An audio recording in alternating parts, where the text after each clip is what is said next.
Inakala ng lahat na isa siyang kawawang tauna na may pinakawalang kwentang kakayahan, ngunit napag-alaman nilang siya pala ang pinakamalakas na bayani ng magising ang kanyang espesyal na kakayahan. Si Light ay isang pangkaraniwang binata na namumuhay sa isang mundo ng pantasya kasama ang kanyang kababata na si Lena, na laging naghahanap ng benepisyo sa kanilang pagkakaibigan. Si Light naman ay isang ganap na Sigma na ang tanging layunin ay maging isang adventurer at iligtas ang mundo. Sa mundong ito, bawat tao ay kinakailangang kumain ng isang espesyal na prutas ng mahika sa kanilang pagtuntong sa hustong gulang upang makakuha ng isang natatanging kakayahan.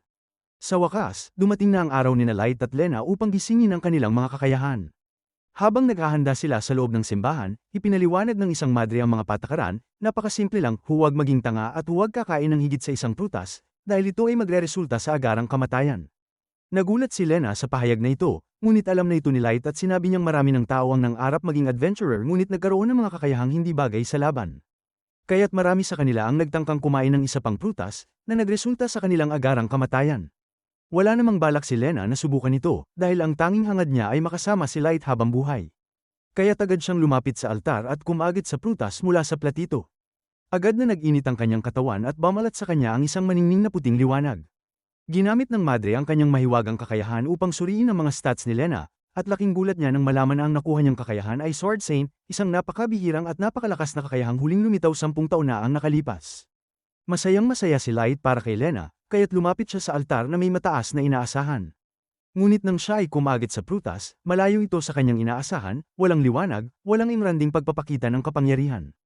Ipinahayag ng madre na ang kakayahang kanyang nakuha ay tinatawag na Fruit Master, isang kakayahan na nagpapahintulot sa kanya na magpatubo ng prutas ng mas mabilis, sa madaling salita, isa siyang magsasaka. Nanlumo si Light at napaluhod sa sahig, iniisip kung ano ang mangyayari sa kanyang pangarap bilang adventurer. Ngunit si Lena ay nanatili sa kanyang tabi at sinabing tutulungan niya itong magtayo ng isang sakahan at gagawa sila ng tahimik na buhay na magkasama. Hindi ito nagustuhan ng madre, kaya't sumigaw siya kay Lena na huwag maging hanggal. Ipinaliwanag niya na ang kakayahan ng isang Sword Saint ay napakahalaga sa kaharian at kinakailangang agad siyang ipadala sa kabisera upang simulan ang kanyang pagsasanay. Wala nang nagawa si Light kundi panuorin habang sapilitang inihatid si Lena palabas ng simbahan, habang siya naman ay bumalik sa kanyang ordinaryong buhay. Lumipas ang 3 buwan, at nagsimula siyang magtrabaho bilang isang hardinero, nagtatanim ng mga prutas at gulay sa kanyang bakuran. Naiinis siya sa kanyang sarili dahil tila wala siyang magawa kundi magtanim ng prutas, ngunit wala siyang ibang pagpipilian. Kaya naman, dinadala niya ang kanyang mga ani sa palengke upang ibenta. Habang pauwi, napansin niyang may mga nakapaskil na poster sa buong bayan, mga larawan ni Lena na nagpapakita ng kanyang pagiging isang S-rank adventurer sa loob lamang ng 3 buwan, isang bagong record. Muli siyang nanlumo sa kanyang walang kwentang buhay. Bumalik siya sa kagubatan at sinimulang tagayin ng isang tuod ng puno gamit ang kanyang espada upang mailabas ang kanyang iniis, ngunit sa sobrang kahinaan niya, siya pa mismo ang nasaktan. Napahigi siya sa lupa na parang isang tanga at napaisip kung naaalala pa ba siya ni Lena sa puntong ito. Biglang lumapit sa kanya ang isang lowly, beastkin, na nagngangalang isa at tinanong siya kung gusto niyang kumain ng hapunan. Lumabas na siya ang kanyang kasama sa bahay, na ipinasok sa kanya ng matandang pinuno ng nayon. Ang matanda ang nagtago kay isa mula sa mga awtoridad, at dahil dito, napilitan si Light na kupkupin siya. Pero hindi niya naman ito alintana, dahil malaki ang naitutulong ni isa sa mga gawaing bahay. Pag-uwi nila, nagsimula silang kumain ng hapunan. Tinanong ni isa kung kamusta ang kita niya ngayong araw, at sinabi niya na kumita siya ng maayos, lalo na sa mga skill fruits na sinimulan niyang palaguin kamakailan. Napagtanto niya na maaaring hindi alam ni isa kung gaano kahalaga at delikado ang mga skill fruits, kaya't ipinaliwanag niya ito sa kanya at sinabing itinabi niya ang mga ito sa isang kaong may babala. Mahigpit niyang pinaalalahanan si isa na huwag kakain ng mga ito nang walang pahintulot niya. Ngunit huli na ang lahat. Sinabi ni isa na nakapaglagay na siya ng ilang skill fruits sa nilaga dahil mukhang masarap ang mga ito. Nagimbal si Light at naalala ang babala ng madre, kapag kumain ng pangalawang skill fruit, siguradong mamamatay. Nagsimulang uminit ang kanyang katawan, at inisip niyang ito na ang kanyang katapusan. Nahiga siya sa sahig at sinabing huwag sisihin ni isa ang kanyang sarili sa nangyari. Ngunit bigla niyang napansin na wala namang nangyayari sa kanya. Sa halip, ramdam niya ang isang malakas na enerhiyang bumabalot sa kanyang katawan. Isang bagong kakayahan na tinatawag na Sword God ang nagising sa loob niya, bagaman hindi niya pa ito alam. Nag-isip si Light kung bakit siya hindi namatay. Sa puntong ito, nagsimulang makaramdam ng init si isa, at biglang nagkaroon siya ng kakayahang appraisal. Tiningnan niya si Light at nabasa niya ang impormasyon tungkol sa kanyang Fruit Master na kakayahan, isa itong natatanging abilidad na ginagawang immune si Light sa laso ng mga skill fruits. Nagulat si Light nang mapagtanto na hindi lang siya hindi namatay, nagising rin ang pangalawang kakayahan niya, na siyang ginagawa siyang kauna-unahang tao sa mundo na may 2 abilidad. Sinabi rin ni isa na bukod sa pagiging immune sa skill fruits, mayroon siyang bagong kakayahan, ang Sword God, na nagbibigay sa kanya ng pambihirang lakas sa paggamit ng espada. Dali-daling tumakbo si Light papunta sa kanyang bakuran upang subukan ito. Muling hinarap niya ang tuod ng puno at pinitik ito ng kanyang espada. Sa isang iglap, hindi lang ang tuod ang naputol, maging ang buong puno sa likuran nito ay nabiyak sa dalawa. Sa wakas, napagtanto niyang hindi na siya isang mahina at walang silbing magsasaka. Siya lamang ang nag-iisang tao sa mundo na may dalawang kakayahan, at ngayon, maaari na niyang tuparin ang kanyang pangarap bilang adventurer. Kinabukasan, isinama niya si isa papunta sa Adventurers Guild sa lungsod upang magparehistro. Sinabihan niya si Ayla na umupo sa isang sopa at hintayin siya, at habang pumupunta siya sa resepsyonista, naisipan ng babae na makakuha ng impormasyon tungkol sa mga kasanayan ng ibang adventurer upang makatulong kay Light. Bigla siyang nakarinig ng isang kaguluhan, nakabangga ni Light ang isang lalaki na agad siyang ininsulto, tinawag siyang tindero ng prutas, at tinanong kung anong ginagawa ng isang taunan tulad niya sa guild. Dali-daling lumapit si Ayla kay Light, na pinili namang baliwalain ng mayabang na lalaking ito at nag-usap na lang kay Ayla. Dahil dito, nagalit ang lalaki at bigla na lang umatake kay Light, ngunit dahil sa bagong kasanayan na nakuha niya, lumakas ang kanyang reflexes at madali niyang napigilan ang atake. Nagsimula ang bulong-bulungan sa paligid, paano nagawa ng isang simpleng magsasaka na pigilan ang atake ng mayabang na lalaki. Ayaw niyang mapahiya palalo, kaya nagdesisyon siyang umalis at sumama sa kanyang party sa unang misyon nila. Matapos nito, sinabi ni Light kay Ayla na nakuha na rin niya ang kanyang unang misyon mula sa resepsyonista, kaya lumabas na rin sila. Maya-maya, nakatagpo sila ng isang slime na tahimik lang sa isang tabi. Ginamit ni Ayla ang kanyang appraisal skill at napansin niyang mas mataas ang depensa nito kaysa sa ibang slime, pero hindi ito naging hadlang kay Light. Kinuha niya ang kanyang espada at agad sumugod gamit ang kanyang Sword God skill, hinati ang slime sa dalawa gamit ang isang malakas na atake. Sinabi niya kay Ayla na kumuha ng parte ng slime bilang patunay para sa guild, nang bigla silang makarinig ng malalakas na sigaw mula sa malapit. Nakita nila ang mayabang na lalaki at ang kanyang party na takot habang kinakalaban ng isang dambuhalang ogre. Hindi nila inasahang makakaharap sila ng isang napakalakas na halimaw sa unang araw pa lang nila, kaya halos matakot silang mamatay. Biglang tinanong sila ni Light kung ayos lang sila, pero nakaisip ng masamang plano ang mayabang na lalaki, tumakbo siya papunta kay Light, balak siyang gawing pain upang makatakas sa ogre. Sumunod sa kanya ang buong party niya, iniwan si Light sa harapan ng halimaw. Nakita ng ogre si Light at siya na ngayon ang target nito. Sa halip na matakot, natuwa si Light dahil gusto niyang subukan ang kanyang bagong kasanayan laban sa isang tunay na kalaban. Mabilis niyang iniwasan ang mabigat na suntok ng ogre, pero binalaan siya ni Khan na wala siyang natanggap na defensive buffs mula sa Sword God, kaya isang tama lang ay maaari na siyang mamatay. Hindi umatras si Light, kailangan niyang lumakas upang makahabol kay Lena. Pinuno niya ng enerhiya ang kanyang espada gamit ang kanyang kasanayan, pagkatapos ay biglang sumugod at pinatay ang ogre gamit lamang ang isang matinding slash. Pagbalik nila sa guild, ipinakita ni Light ang sungay ng ogre bilang patunay ng kanyang tagumpay. Maging ang mga kasamahan ng mayabang na lalaki ay inamin sa resepsyonista na nakita nilang pinatay ni Light ang ogre gamit ang isang hampas lang. Naguluhan ang resepsyonista at sinabihang maghintay si Light habang kinukumpirma nila ang kanyang patunay. Biglang napunta ang atensyon ng buong guild sa may pintuan, dumating na ang S-rank party na tinatawag na Sacred mula sa matagumpay nilang misyon. Isa sa mga miyembro nito ay si Lena. Dali-daling lumusat si Light sa gitna ng karamihan upang kausapin siya, pero bigla siyang nilinggan ni Lena at malamig na tinanong. Sino ka? Tuldok. Naglakad palayo si Lena na parabang hindi niya kilala si Light. Nanlaki ang mata ni Light, hindi makapaniwala. Nakalimutan na ba talaga ako ni Lena? Hindi siya makapaniwala na ganoon lang kadali siyang binura ng babaeng nagsimp sa kanya buong buhay niya. Nakikita ni Ayla na parang may bumabagabag kay Light, kaya sinabi niyang baka gutom lang siya at niyaya siyang pumunta sa palengke para kumain ng pizza. Pumunta sila sa isang tindahan ng pizza at nagdesisyong kumain ng marami para makalimot. Dahil sa pagmamadali ni Light, muntik na siyang mabilaukan. Buti na lang, may isang babae na biglang nag-abot sa kanya ng baso ng tubig. Nang hamupa na ang pag-ubo niya, tumingin siya sa babae upang magpasalamat, at laking gulat niya nang makita kung sino ito. Si Lena. Bago pa siya makasigaw ng pangalan niya, tinakpan ni Lena ang bibig niya at umupo sa tabi niya. Naguguluhan si Light kaya agad niyang tinanong. Anong ginagawa mo rito? Tuldok. Ngunit bago siya sagutin ni Lena, tinanong muna siya nito. Ikaw naman, anong ginagawa mo sa guild? Tuldok. Sa wakas, sinabi ni Light ang buong kwento, kung paano siya nagising sa pangalawang kasanayan at kung paano siya naging ganap na adventurer. Masaya si Lena na natupad na niya ang kanyang pangarap, ngunit nang tanungin siya ni Light tungkol sa kanyang party na tinatawag na Sacred, bigla siyang nalungkot. Sinabi niya na ang party ay isang grupo lamang ng mga taong pinagsama-sama ng banal na madre mula sa simbahan. Kahit maganda ang natatanggap niyang bayad, napakasama ng atmosfera sa trabaho. Binalaan niya si Light na lumayo sa party para sa kanyang sariling kabutihan.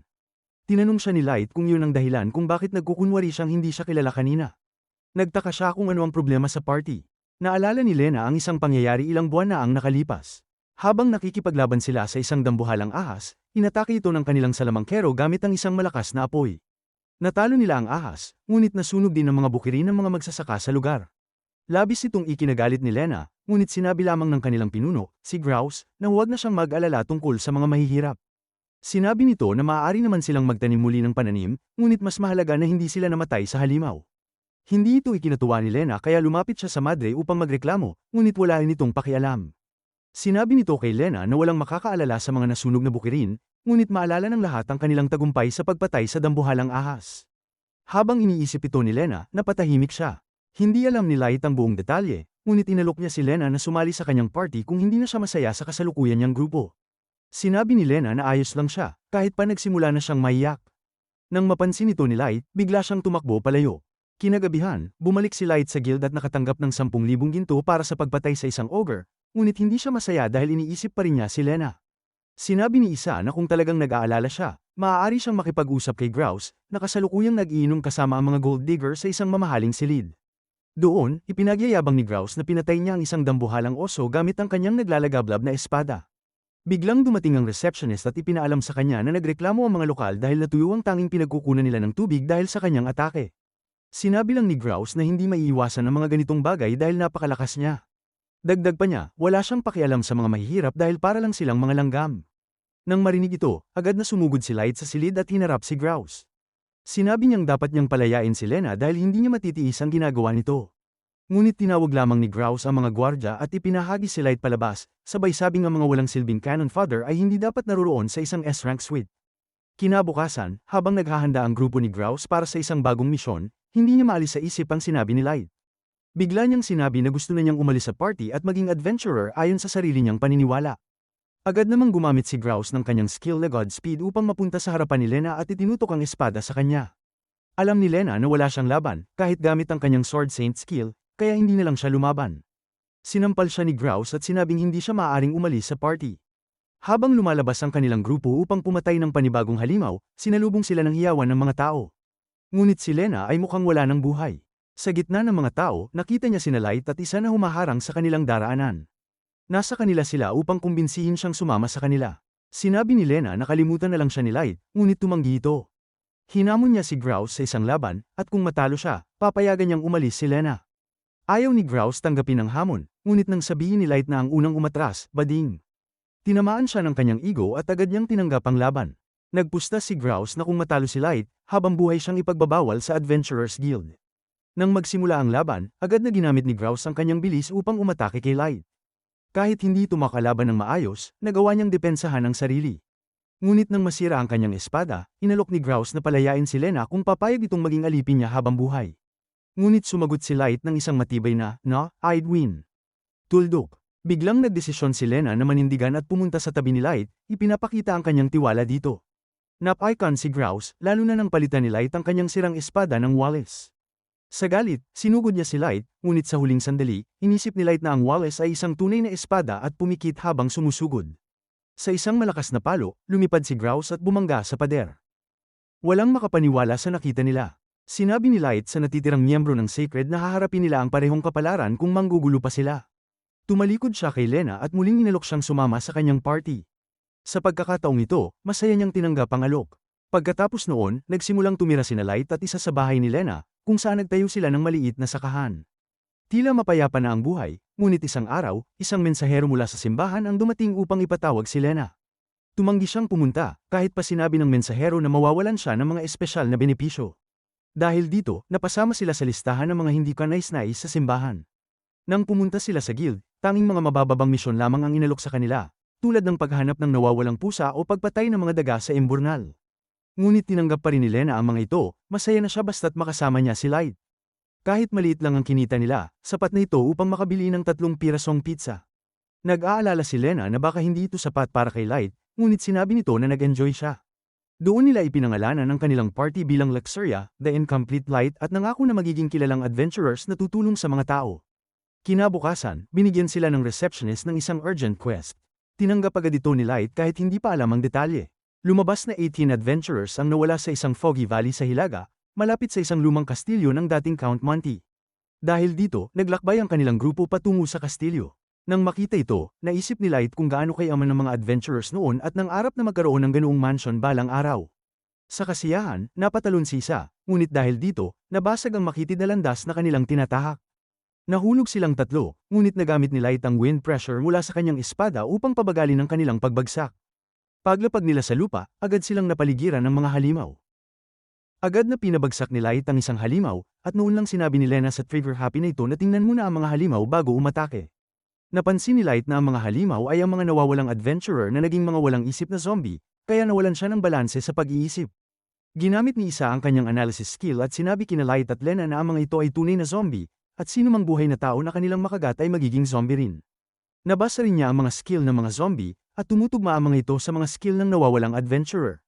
Nakaramdam ng matinding pagsisisi si Light sa pagpatay ng isang dating tao, kaya lubusan siyang nabalot sa kanyang mga iniisip at hindi napansin ng isang zombie na umaatake sa kanya.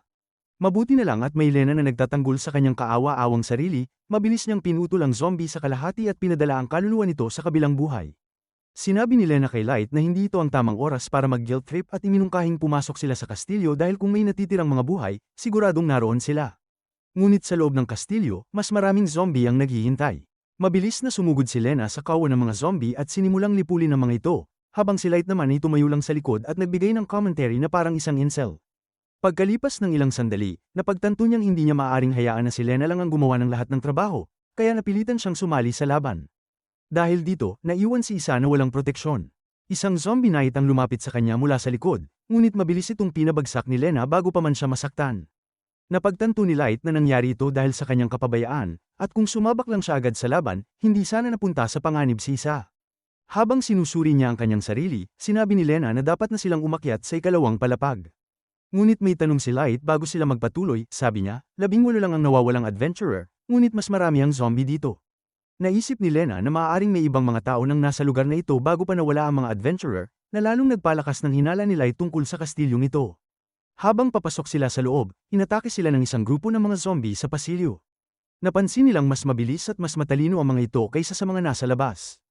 Tinanong ni Light si isa kung kaya niyang gamitin ang kanyang analysis skill sa mga ito, at nalaman niyang ang mga zombie ay team daw may nagkokontrol sa kanila. Biglang napansin ni Light ang manipis na mga sinulid na kumikinang sa madilim na liwanag. Sinabi ni isa na may dumadaloy na mahika sa mga sinulid patungo sa mga zombie, kaya nakumpirma ni Light na may isang mastermind na gumagamit ng mga ito bilang sandata. Sinundan nila ang mga sinulid at napunta sila sa harap ng isang pinto. Maingat na binuksan ito ni Light at natuklasang isang malawak na bulwagan ang nasa loob.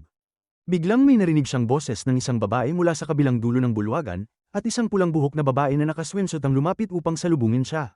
Ipinakilala ng babae ang sarili niya bilang Dra, isang elite warrior mula sa isang madilim na organisasyon na tinatawag na Black Swan. Agad na hinugot ni Light ang kanyang espada upang labanan siya, at agad namang nagpakawala si Dra ng maraming zombie upang sumuporta sa kanya. Ginamit ni isa ang kanyang analysis skill at natuklasang ang kakayahan ni Dra ay necromancy, kaya niyang buhayin at kontrolin ang mga patay, pati na rin gamitin ang kanilang mga skill. Sa una, inakala ni Light na si Dra ay isa ring adventurer na ipinadala ng guild upang hanapin ang mga nawawalang adventurer. Ngunit tinawanan lang siya nito at tinanong kung hindi pa niya natatanto na siya ay isang kaaway. Ipinahayag ni Dra na ang kanyang misyon ay patayin ang Fruit Master. Ipinadala niya ang kanyang mga zombie upang atakihin si Light mula sa itaas, ngunit mabilis itong pinabagsak ni Light. Habang lumalaban, napansin ni Light na tila inaasahan na ni Dra ang kanyang pagdating. Nagtaka rin si Lena kung bakit wala pang nabanggit ang guild tungkol sa organisasyong Black Swan at sa kakaibang kakayahan ng necromancy. Ngunit hindi na nag-aksaya ng oras si Dra sa usapan, agad niyang pinakawalan ang kanyang mga alagad upang harapin ang grupo ni Light. Nang makita ni Lena ang dalawa sa mga zombie, agad siyang natigilan dahil sila ang kanyang mga dating mentor. Nabigla siya at hindi makagalaw sa laban. Sa kabutihang palad, inalertuhan siya ni isa bago pa siya matamaan ng isang atake. Napagtanto ni Dra na si isa ang pinakamahinang miyembro ng grupo, kaya inutusan niyang unang patayin ito. Ngunit agad namang pumagitna si Light upang protektahan siya.